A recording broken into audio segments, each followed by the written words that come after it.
Welcome to the Relax and Let Go channel, where we relax and we let go. Thank you so much for joining us.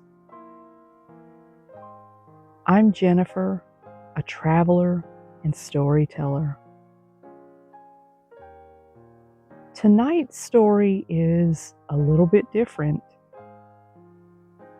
Many of you said you enjoyed my first Jeeves and Wooster sleep story. So I've created another one just in time for Halloween. If you like this video, please give it a thumbs up and subscribe to the channel. Thanks for listening.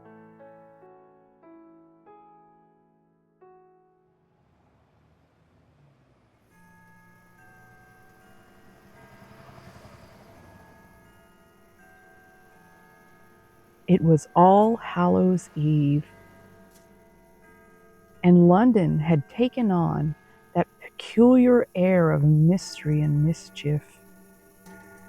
Fog rolling in like a theatrical curtain, and the Drones Club positively humming with schemes of the flower-flinging variety. I had just finished a rather spirited breakfast, kippers, toast, and a cup of something Jeeves assures me is restorative, when Bingo Little burst in, eyes gleaming like a man possessed by the spirit of juvenile delinquency. "We've got it, Bertie," he cried. "The prank of the century. We're pelting Sir Roderick Glossop with flour as he drives past the club tonight." Now, I'm not one to shy away from a bit of seasonal tomfoolery, especially when it involves bingo and a bag of baking essentials. But Jeeves, ever the voice of reason and starch, raised a single eyebrow, a gesture which, in Jeevesian terms, is equivalent to a full-blown moral objection. "I hesitate to endorse flower-based ambushes, sir," he murmured, polishing a silver tray with the solemnity of a man preparing for battle. Still, the plan was set. The lads were gathering at 5, armed with sacks and questionable judgment, and I, Bertie Wooster, was ready to join the fray, until fate, in the form of Miss Pauline Stoker and a feathered Venetian mask, intervened. And that, dear listener, is where our tale truly begins, with a surprise, a secret, and a costume party that would change the course of Halloween history, or at least ruin the sauce at dinner.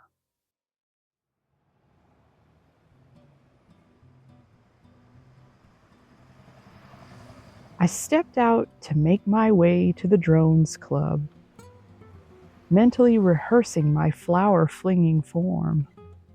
Elbow up, wrist loose, aim true, when I heard a voice that could only belong to one Pauline Stoker.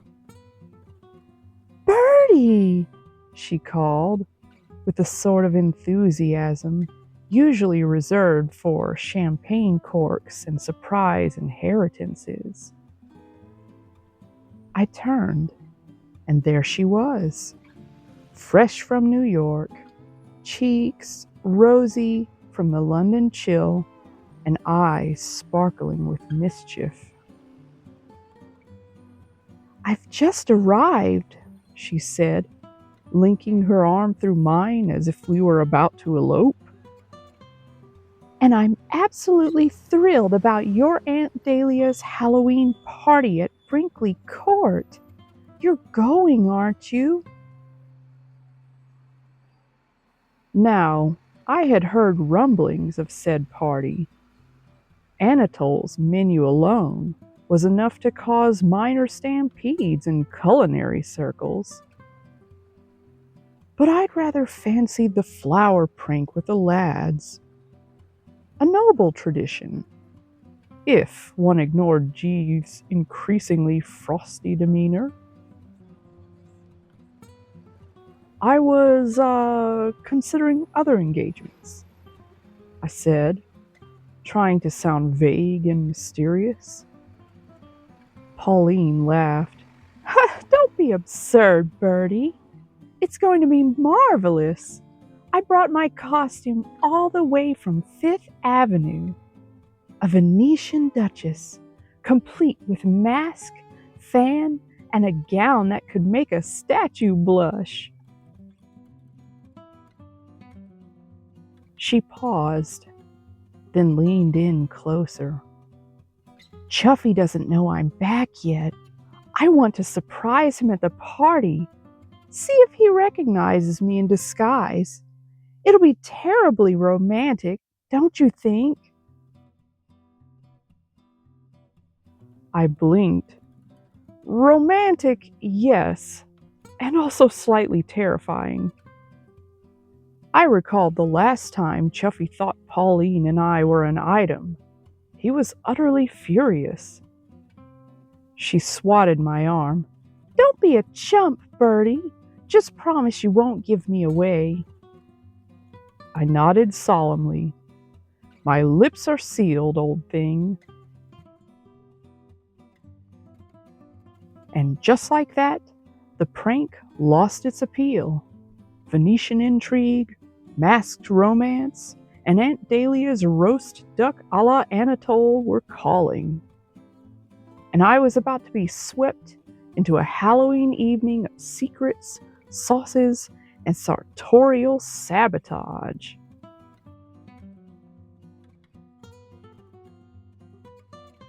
I returned to the flat in a state of mild emotional upheaval.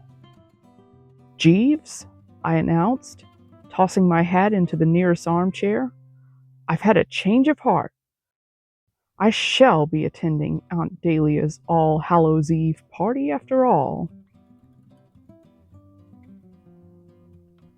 Jeeves inclined his head, the faintest glimmer of satisfaction flickering behind his usual mask of butlery serenity. Very good, sir, he said. I anticipated your decision and have taken the liberty of packing your essentials. I've also prepared a costume I believe will suit the occasion. I peered at the cloak. It was a deep midnight blue with a shockingly bright shimmer and a collar that suggested tragic poetry and mild indigestion. What am I meant to be, Jeeves? A haunted librarian from the moon? A romantic poet, sir. Brooding, mysterious, and unlikely to be mistaken for a flower-wielding hooligan. I sighed, gazing wistfully out of the window toward the Drones Club, where Bingo was no doubt testing sack velocity against lampposts. It's a shame to miss out on a good Halloween prank, I said. There's something noble in a well-aimed puff of flour. If I may say, sir, your last encounter with airborne baking ingredients resulted in a brief but memorable detainment by the local constable. I winced. Ah, yes, the Great Scone incident. Indeed, sir.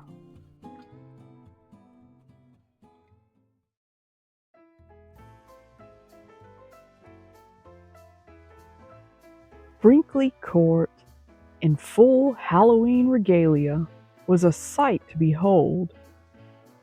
Pumpkins lined the drive like sentinels of seasonal cheer, and Aunt Dahlia's voice could be heard from the drawing room, waxing poetic about Anatole's menu with the fervor of a general planning a culinary coup. "Bertie!" she cried, sweeping in with a flourish of tweed in triumph. "You've arrived just in time. Anatole's preparing a pheasant terrine with a chestnut glaze that will make the Bishop of Market Snodsbury weep into his napkin. And the duck sauce. Oh, the sauce! It's a secret blend he learned in Paris from a man who once cooked for the Comte de something or other." I nodded, suitably impressed. Aunt Dahlia's pride in Anatole bordered on religious devotion. Having him as her chef was, in her words, the feather in my cap, the jewel in my crown, and the reason I haven't strangled your Uncle Tom. Leaving Aunt Dahlia to her plans, I wandered out into the garden. There, I found Bingo, loitering near a hedge and gazing wistfully at the horizon, which was unusual, as he generally reserves that expression for racehorses and treacle tart. "Bingo!" I exclaimed. "I didn't expect to find you here." "Bertie," he murmured, "I've had a change of heart. I'm not doing the flower prank." "You're not? But you are practically the ringleader." "I've met someone.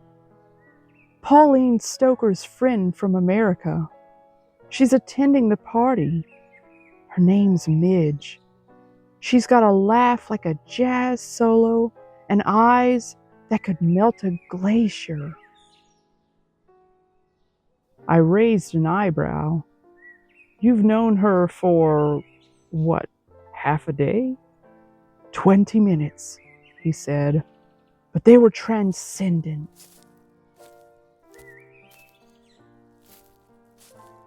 Hearing footsteps, I turned to see that Chuffy had joined us, and Bingo immediately began discussing pumpkins with unnatural enthusiasm.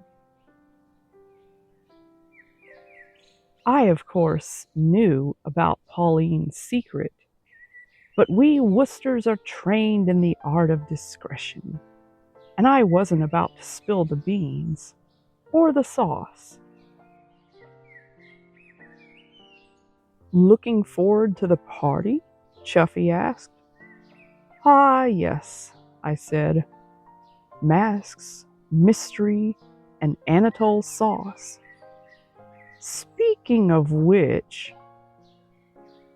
Bingo suddenly leaned in. "We've had an idea. The perfect prank for Halloween.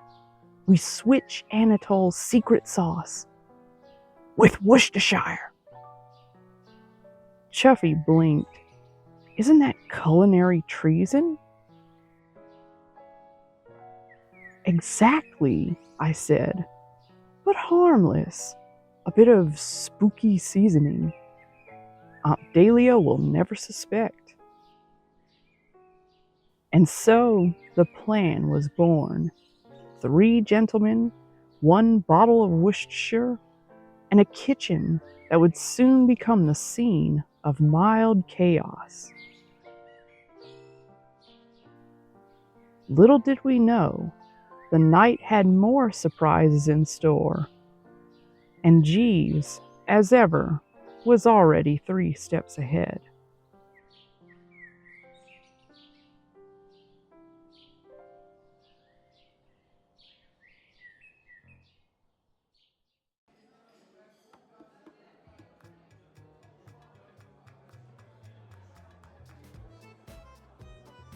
The masquerade was in full swing. Aunt Dahlia had outdone herself. There were pumpkin-shaped canapes, ghost-shaped meringues, and a punch bowl so potent it could revive the dead, or at least mildly alarm them. I stood with Bingo and Chuffy, sipping my cocktail and slightly uncomfortable in my sparkling costume.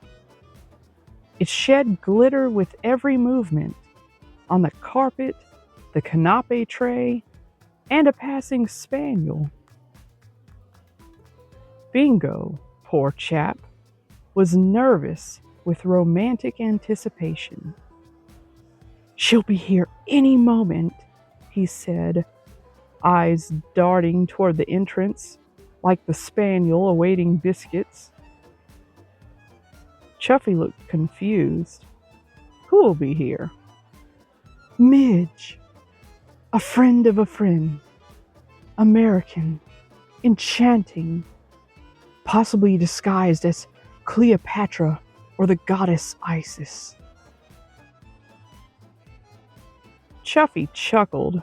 "And how, pray tell, do you plan to recognize her if she's in disguise?" "Oh, I hadn't thought of that." I smiled into my glass. The room was full of masks and mystery, but I had my own secret to guard. Pauline was somewhere nearby, preparing to make her entrance, and Chuffy, poor unsuspecting Chuffy, had no idea his fiancée was about to test his powers of recognition in the most theatrical way possible.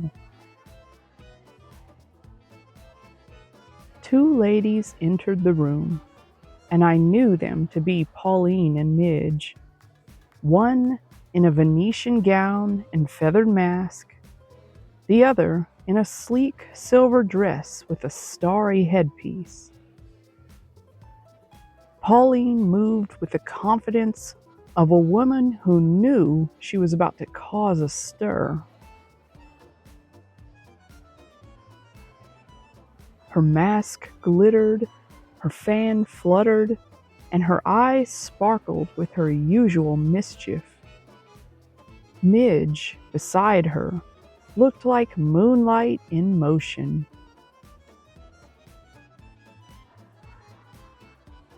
Now, I've seen Bingo Little fall in love with alarming speed before. Once with a girl who sold peanuts at the races. But this was a new record. He'd taken one look at Pauline Stoker in her disguise and declared her the woman of his dreams. "She's dazzling. That must be Midge. I feel it in my marrow." I blinked. "That's Pauline." No, he said, his eyes misty. "She's got the American sparkle, that sort of je ne sais quoi." Meanwhile, Chuffy had clearly recognized Pauline. Her accent, her posture, the way she delivered a line about the ineffable charm of English cocktails. But instead of rushing to embrace her, he played dumb. "Enchanting party," he said to her, with the air of a man greeting a stranger at a bus stop. "And you are?" Pauline's fan snapped open with theatrical force. "A duchess from Venice." "Ah," said Chuffy.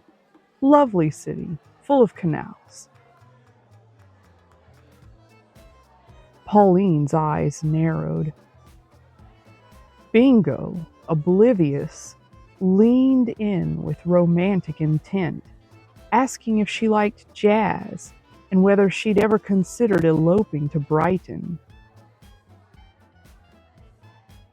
Chuffy, meanwhile, turned to Midge, the actual Midge, and offered her his arm. "Would you care to dance?" he asked. Midge smiled. "I'd love to."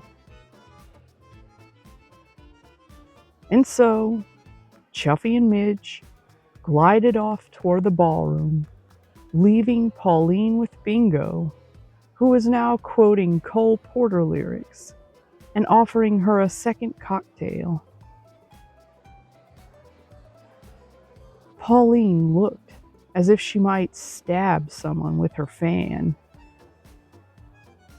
Meanwhile, I stood by the fireplace, holding the metaphorical bottle of Worcestershire. The prank, our noble Halloween prank, had been abandoned in the chaos of mistaken identity and romantic espionage. And just like that, the masquerade had truly begun. Secrets swirled like confetti, hearts fluttered like moths, and somewhere in the kitchen, Anatole was preparing a sauce that would soon become the stuff of legend. It was a performance worthy of the West End. I glanced toward the kitchen. I could hear Anatole's voice ringing out. The sauce was nearly ready. The moment was nigh. And so, with a sigh and a sense of impending doom, I straightened my poet's cloak, dusted off as much of the sparkles as I possibly could, and prepared to do what any gentleman would do in such circumstances: commit a minor act of condiment sabotage in the name of Halloween tradition.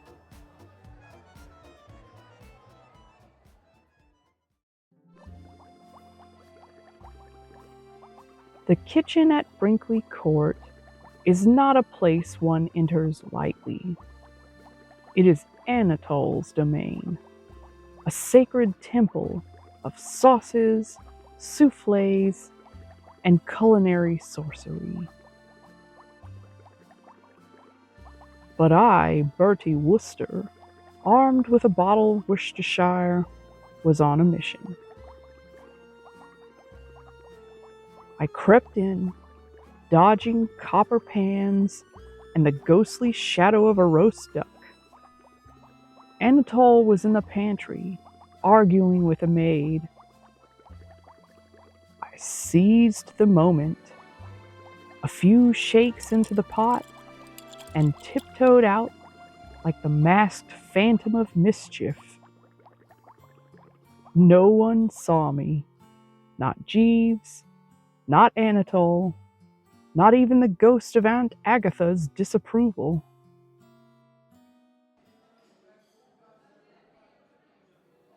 I returned to the dining room with the smug satisfaction of a man who has committed a prank and expects applause.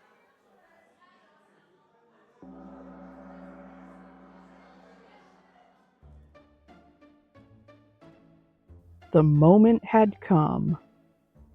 Anatole's main course was about to be served: roast duck with his legendary sauce.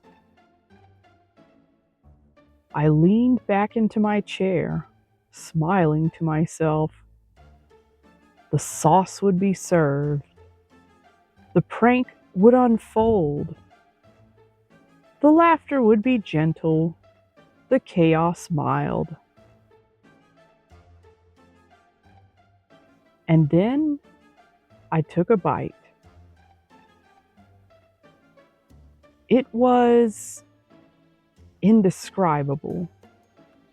A flavor that defied logic and possibly international law. And vaguely reminiscent of boot polish. I glanced around. Faces were frozen in polite horror. Eyes widened, nostrils flared, but no one said a word. Aunt Dahlia blinked rapidly. Chuffy coughed discreetly into his napkin. Bingo looked as if he'd only just remembered our plan. And then from the far end of the table, Uncle Tom spoke.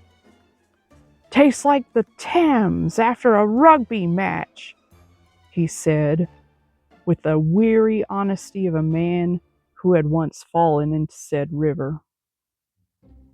Aunt Dahlia gasped. Anatole, who had just entered and expecting to be praised, froze mid-step. "You insult my sauce?" he cried. "You insult my soul!" There was a flurry of French and a clatter of silverware. Anatole gave his notice on the spot, vowing never to cook again for les sauvages anglais again. The silence that followed his dramatic exit was the sort that usually precedes a thunderstorm or a family scandal. I sat in the eye of the hurricane, cloaked in shame and the lingering scent of Worcestershire. Aunt Dahlia, never one to let a catastrophe go unpunished, turned to me with the gleam of a woman who had just solved a mystery and is about to announce it to the room. "Well," she said, dabbing her lips with a napkin, "I suppose we all know who's responsible for this little sauce debacle." I was taken aback. "Why do you think it was me?" She smiled sweetly. "Because, Attila dear, I have a surprise for you." Now, when Aunt Dahlia says she has a surprise, it's rarely a good thing. She clapped her hands. The doors opened. A waiter entered carrying a silver tray. On it sat the saucepan, Anatole's sacred creation, complete with blue glittery dust.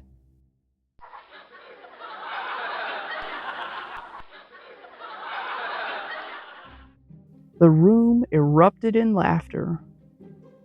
Bingo nearly spilled his wine. Chuffy chuckled into his napkin. I stared at the tray, then at Aunt Dahlia, who was positively glowing.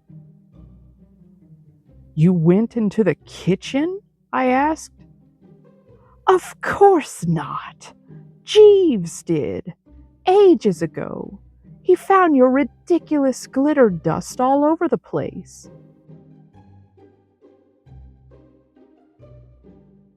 I searched around for Jeeves, hoping for rescue, or at least an exit strategy. But he had vanished. The man was like mist, always present, never visible when needed. I looked down at my glittering clothing, sighed, and accepted my fate. Halloween at Brinkley Court was not for the faint of heart, or the easily embarrassed.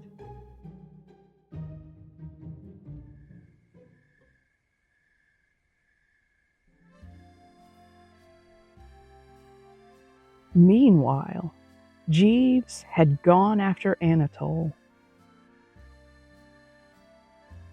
With the patience of a saint and the vocabulary of a diplomat, he appealed to the chef's Gallic sensibilities. You, monsieur, Jeeves said, are not merely a cook.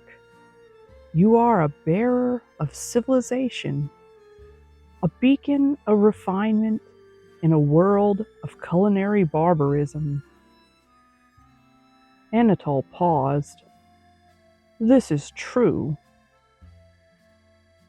Indeed. Without you, monsieur, Brinkley Court descends into chaos. With you, it is Versailles with better plumbing. Anatole considered this. He muttered something about les idiots anglais, then sighed deeply and adjusted his cravat. For the sake of civilization, he said, I return.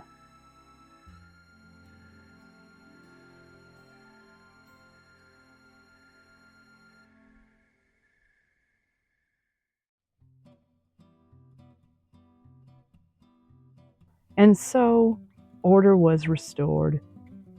Anatole resumed his reign and brought out an extra batch of the sauce he'd prepared for another evening. Aunt Dahlia was triumphant, and I, Bertie Wooster, was left with the dubious honor of being the evening's entertainment. Consider it revenge, Aunt Dahlia said, sipping her champagne.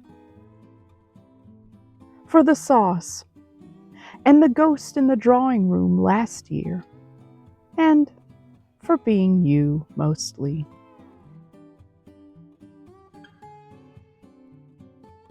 Dinner resumed with the sort of reverence usually reserved for royal banquets or the unveiling of a new hat at Ascot.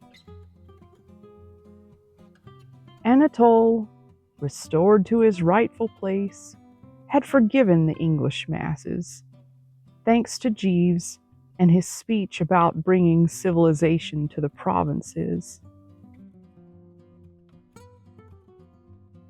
Aunt Dahlia beamed like a victorious general. Her reputation, her sauce, and her chef were all intact. Best All Hallows Eve party yet, declared Uncle Tom, who had recovered from his Thames flashback and was now on his third spoonful of duck sauce. Pauline and Chuffy, having dropped their masks and their pretenses, were once again a picture of romantic harmony. She forgave him for pretending not to recognize her. He forgave her for testing him like a Venetian spy. They toasted with champagne and shared a laugh over Bingo's confusion. Bingo, for his part, had finally recognized Midge was Midge and not Pauline. He was now reciting poetry to her under the mantelpiece, which she seemed to find charming, or at least tolerable.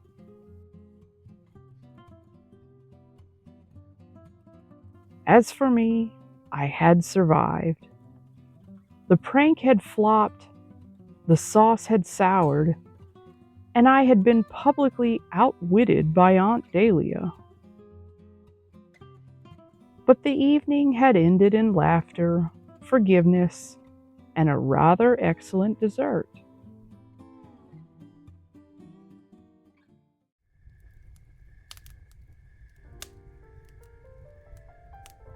I retired for the night, full of duck sauce and philosophical reflection.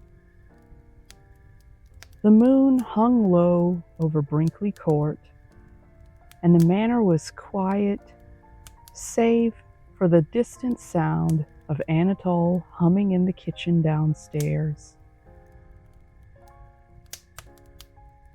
Jeeves entered with a tray, a cup of chamomile a folded newspaper, and that look of quiet judgment he wears so well. "Sleep well, sir," he said, placing the tray on the bedside table. "Thanks, Jeeves," I muttered. "Quite the evening, what?" "Indeed, sir. Might I suggest reconsidering any future culinary pranks?"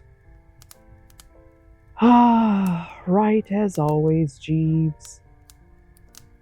He bowed slightly. "Very good, sir."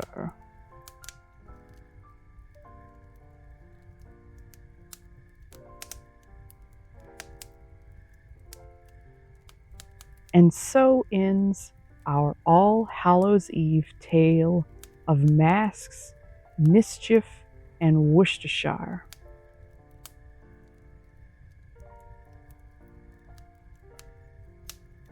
Sleep well, dear listener. And remember, when in doubt, consult Jeeves.